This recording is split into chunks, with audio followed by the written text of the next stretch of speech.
സംഗീതം അറിയുന്തോറും അകലം കൂടുന്ന ഒരു മഹാസാഗരം എന്ന് ആറാം തമ്പുരാൻ സിനിമയിൽ ലാലേട്ടൻ പറയുന്ന പോലെ കല എന്നതിലുപരി അത് മനുഷ്യന്റെ മനസ്സിനെയും ശരീരത്തിനെയും സ്വാധീനിക്കുന്ന ഒരു അത്ഭുതമാണ്. അങ്ങനെ ഒരു സംഗീതം നമ്മളെ സ്വാധീനിച്ചിട്ടുണ്ടെങ്കിൽ അതിന് മധുരമാർന്ന ഒരു സ്വരം വേണം.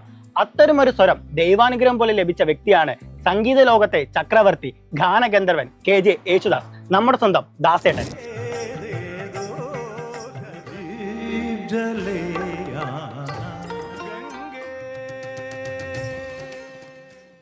സംഗീതം എന്നത് മലയാളികൾക്ക് ഒരു വികാരമാണെങ്കിൽ അതുപോലൊരു വികാരമാണ് ദാസേട്ടനും.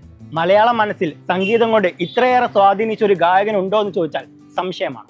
നൂറ്റാണ്ടിലേറെ സംഗീത ലോകത്ത് സജീവമായ യേശുദാസ് ആസാമി, കാശ്മീരി, കൊങ്കിണി എന്നീ ഭാഷകളിലൊഴികെ പ്രധാനപ്പെട്ട എല്ലാ ഭാരതീയ ഭാഷകളിലും പാടിയിട്ടുണ്ട്. ചലച്ചിത്ര സംഗീത ലോകത്ത് മാത്രമല്ല, കർണാടക സംഗീത രംഗത്തും അദ്ദേഹം സാന്നിധ്യം അറിയിച്ചിട്ടുണ്ട്. സംഗീത പഠനം കഴിഞ്ഞുടൻ നല്ല തങ്ക എന്ന സിനിമയിൽ പാടാൻ അവസരം ലഭിച്ചെങ്കിലും പിന്നീട് നിലവാരമില്ല എന്ന് പറഞ്ഞ് അദ്ദേഹത്തെ ഒഴിവാക്കി. എന്നാൽ തന്റെ കഴിവിൽ പൂർണ്ണ ബോധ്യമുള്ള യേശുദാസ് തളരാതെ മുന്നോട്ട് പോയി. 1961 നവംബർ 14 അദ്ദേഹത്തിന്റെ ആദ്യ ഗാനം റെക്കോർഡ് ചെയ്തത്.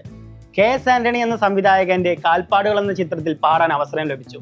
സിനിമയിലെ മുഴുവൻ ഗാനങ്ങളും പാടാൻ ലഭിച്ചെങ്കിലും അദ്ദേഹത്തിന്റെ ആരോഗ്യ പ്രശ്നങ്ങൾ കാരണം ഒരു ഗാനം മാത്രമാണ് പാടിയത്. അങ്ങനെ ജാതിഭേദം, മതദ്വേഷം തുടങ്ങുന്ന ഗുരുദേവ കീർത്തനം പാടി യേശുദാസ് സംഗീത ലോകത്തേക്ക് അരങ്ങേറ്റം കുറിച്ചു.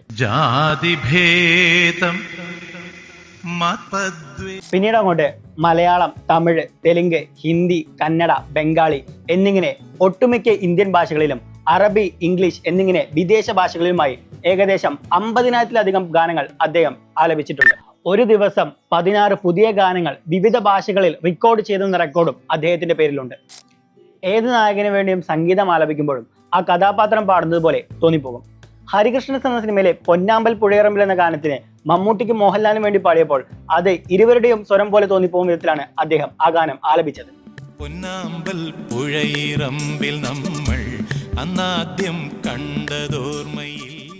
പത്മശ്രീ, പത്മഭൂഷൺ, പത്മവിഭൂഷൺ തുടങ്ങി മികച്ച പിന്നണി ഗായകനുള്ള പുരസ്കാരം 8 തവണ നേടിയ ഇദ്ദേഹം കേരളം, ആന്ധ്ര, തമിഴ്നാട്, കർണാടക, ബംഗാൾ എന്നീ സംസ്ഥാനങ്ങളിൽ നിന്നും മികച്ച പിന്നണി ഗായകനുള്ള പുരസ്കാരങ്ങൾ നേടിയിട്ടുണ്ട്. ചലച്ചിത്ര ഗാനങ്ങൾക്ക് പുറമെ ഡിവോഷണൽ ഗാനങ്ങൾക്കും ശ്രദ്ധ പുലർത്തുന്നു അദ്ദേഹം. ഹരിവരാസനം, വടക്കുംനാഥ, ദൈവസ്നേഹം വർണ്ണിച്ചിടാൻ എന്നിങ്ങനെ ഒരുപാട് ഗാനങ്ങൾ. ഇനിയും ഒരുപാട് തലമുറകൾ വന്നാലും ഈ സംഗീത ഗന്ധർവന്റെ ഗാനങ്ങൾ ശോഭമങ്ങാതെ നിലനിൽക്കും.